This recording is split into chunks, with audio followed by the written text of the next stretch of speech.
ॲपेसिटी पॅजिओ गाडी, हिच्या टायरमध्ये जे आहे हे हिचा आवाज येत आहे. आवाज तिचा बहुतेक लायनर जे आहे आतमधलं लायनरची जी स्प्रिंग आहे ती एक तर याची तुटली, नाही तर मग जे लॉक किट आहे ते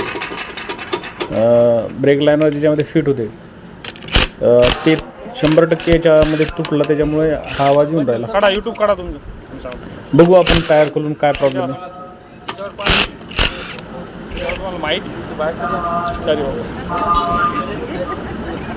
असा आवाज वगैरे जर आला तर तुम्ही गाडी चालवणं हे थांबवलं पाहिजे, पहिले चेक केलं पाहिजे. नाही तर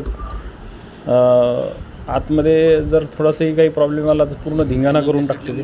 बघा तुम्ही, ही नवीनच लायनर टाकलेली आहेत गाडीला, म्हणजे एखादा महिना झाला असेल. ते लॉक किट तुटल्यामुळे पूर्ण हँडब्रेकची पट्टी पण त्यानं हे करून टाकली.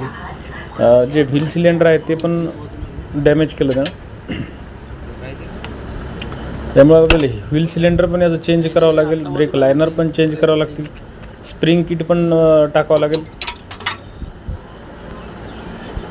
म्हणजे थोडंसं आपण दुर्लक्ष केलं आणि गाडी जर चालवली तर एवढं नुकसान होतं आपलं.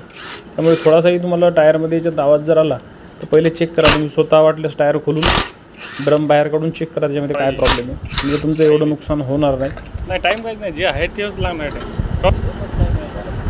सिलेंडर पूर्ण डॅमेज झाला आहे.